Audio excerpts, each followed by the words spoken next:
put the name of your state or city, and you have a group name. It's true. Jupiter Paranormal Research. Jupiter's cool. Jupiter's cool. Maybe just call it, well, that's okay. She'll figure it out. We don't need to. Are you the leader of the team? Vice? Okay.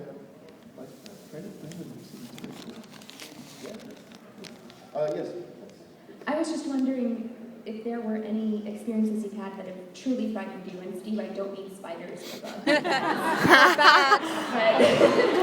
Or bats. But anything that's truly frightened you. Tango? Truly frightened? Frightened, closest to being kind of scared. I mean, we get more, what's the word I'm looking for? Startled. Startled. Oh, wait, that's not questions you can't ask. But there's one time I kind of felt, you know, Steve, of course, you're going to make fun of me for this again, but we're in Fort Mifflin, and I went to the Casemate 11 or something. Oh, boy. Whatever it was. They went to Casemate 11. Yeah, and I just didn't, for some reason, I'm not psychic, I don't really believe too much into that, but like, I just felt like I couldn't get out. For some reason, I've never felt like that before in my entire life, and I just had to get out. And it was still strange to this day, so that was kind of pretty. Well, what Dave failed to mention about this is we were at Fort Mifflin, and Dave, he doesn't get scared too often, or startled rather, but this one time, this is the first time we went to Fort Mifflin. If anybody doesn't remember that, does anyone remember that episode? It's the one where he climbed into the porch thing. Oh, yes. Yes. We remember that. Turn the flashlight off when there's a spider in front of the stage. Oh, yeah. In any case, so we were all trying, this is the story here at Fort Mifflin. We're all trying to see how long we can stay alone in this casemate underground in the dark. And it was the first time that they had ever, actually they just found this casemate. The day before we got there, like, you won't believe it, we just uncovered yesterday. You guys will be the first ones to ever go in it. They were just mowing the lawn and found a sinkhole, started digging, and all of a sudden it's a little prison cell underground. Cool, it's amazing. That's amazing. So we wanted to see how long each one could go in there. So we climbed down the ladder. Chris Williams was with us, and she went in.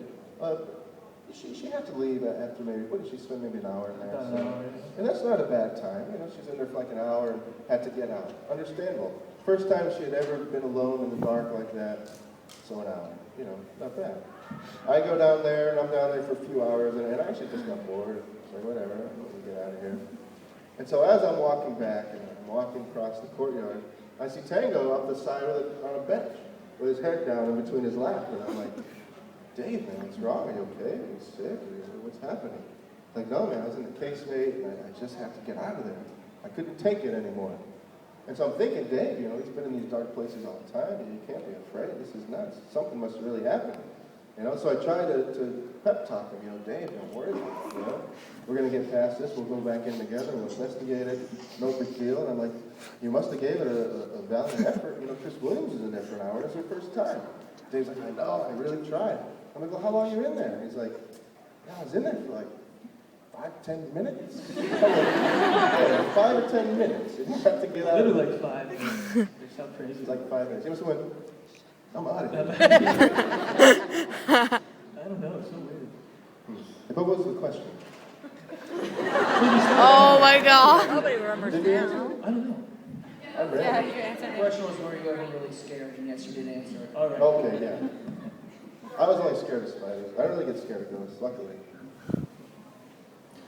I have a question. Yes. Is there a reason why I notice you don't use any psychic mediums in any of your shows? What is the reason for that? I'm just curious. Hard to validate. Yeah. Pretty much.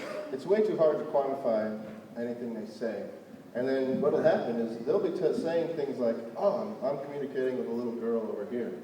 Well, you don't know if it's true, if they're making it up, if they're just misinterpreting what's going on. So now a whole investigation is centered around this fantasy world that they've created. But there could be something somewhere else Right, really there happening. could be something really happening. I mean, whether it's fantasy or not. Right.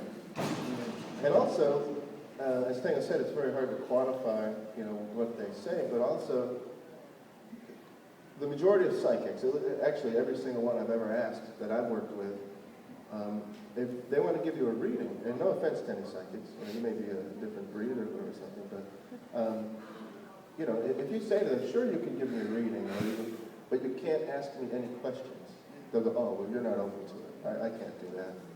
And it's like, well, if you're communicating with a spirit to tell me things or picking up on these empathic emotions and that sort of thing, why do you need to ask me questions? You don't need to ask me one question at all. You should just have the information.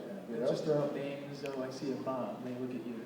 Yeah. I mean, everyone knows an Uncle Bob somewhere. You know what I mean? That's how it kind of works. If psychics would walk in and be like, look, you don't have to take me 100%, but over there I kind of believe there's a little girl and picking up on this, it'd be great. But they always go, it's there, it's definite, and if you don't believe me, screw you. And it's like, come on, how can we work with that? They meet each other halfway. Yeah. Although, when we were at the Crescent Hotel, That was there was a psychic named Carol, and I don't exactly know what was happening, but at one point he says, okay, I'm going to read you, Grant. And literally on the thermal, it was the thermal, right? but it was Jay who was reading. Excuse me, yes. He says, all right, Jay, I'm going to read you. And as soon as he started, on the thermal, somehow, red, which is the, red is white is actually the hottest heat, but red, it was showing up red, left Carol's head on the thermal image. Everybody know what the thermal image is? Just picture like a predator. Yes. It's very similar. Yes, we In did. any case, you could see that red I leaving watch every Carol's episode. head and make its way all the way over to Jason. And then Carol just goes, all right, we're done, and goes like this with his hand, and it all disappears. You actually see it lift out of Jay, and he goes towards him, Yeah. and then he puts his hand up, whatever it is, and like Grant's seeing it, he's not saying anything, and Jay, of course, is not giving him any information at all. Yeah. Seems like I'm getting And help. he just goes like this, and it just right to the ground. Getting the It's like, microphone. that was some type of energy that get he felt, and that was cool. It That's was evidence cool. of anything. But nothing against psychics. We've met some very, very nice people. Hi, I want to know, all your research and your experience, does this affect your view on religious views on God and the afterlife? How does it affect it? Does it? Well, Mr. Popular. What? Phone's on silent, please, everybody. Someone else forgot to turn their phone on. See that? You asked a question. What are you talking about? Yes. You rang? For me, personally, it's helped solidify my belief in Catholicism and Christianity. Not necessarily the organization, it's a little askew, but the fundamentals of it, definitely believe in the Lord and all He has to offer, etc. I'm not crazy about it, I don't go to church constantly. I do keep holy Sabbath, which is just, praying and that sort of thing. But yeah, I definitely believe in it. And I think my research has helped me believe more. Tango? Pretty much the same, I think. It does solidify it. If you see something, it at least lets you know that there is something else than what's here. You know what I mean? Whether it's the guy that you think of or whatever it is, there is something going on out there that's not natural. At least not natural to us right now. We don't understand it yet. That's what we're doing, and we're trying to figure it out. So, it's pretty cool. I got a question over here. Yes, yes. Do you believe you can contact Wait a spirits? second, what are you reading over here? Did you write this down? These notes. What? Okay, just kidding. She is reading it. Do you believe you can contact spirits using a Ouija board? Do you believe we can contact spirits using a Ouija board? Ouija board is just pressed cardboard from Parker Brothers, usually. I don't know how that holds any mystical port, but You hear horror stories, but I've never used one ever. But so I can't really tell you if that actually happened or not. I think it's probably more the intention than the actual Ouija board. Something they see or trying to communicate. For instance, if you're walking through a neighborhood and you don't see any for sale signs, you're not going to know anything for sale. You're not going to go check it out. But if there's a for sale sign out there, you may go check it out, which is kind of the same as a Ouija board. They see that. Oh, thanks. It's really good, actually. What's that called? A euphemism? Is that a euphemism? An analogy. Yeah. Analogy. What's a euphemism? An analogy. Thank you. But it's sort of, they're like, oh, there's somebody trying to communicate with us. Let's, you'd probably get the same results if you drew it yourself or some people use paper, Upside down glass. upside down glass. You can use a lot of different things. Actually, when I first started taps, it was my job to confiscate Ouija boards and burn them. Yeah, I used to burn them in my mother's backyard. She used to get so angry. Don't bring that SHIT in my house. You kids can't spell, right? Well, there could be a kid mixed in there. Sorry. Yes. Okay, so in your personal opinion, what is the most useful piece of equipment? Personal opinion, the most useful piece of equipment. Well, above all equipment would be your senses, obviously. Before you use anything, your eyes, ears, nose, and all that stuff. Then probably the EMF gauge. We get a lot of results with the EMF gauge. Of course, you get cameras and things like that. Flashlight, obviously, so you don't kill yourself. It's a good disproving tool too.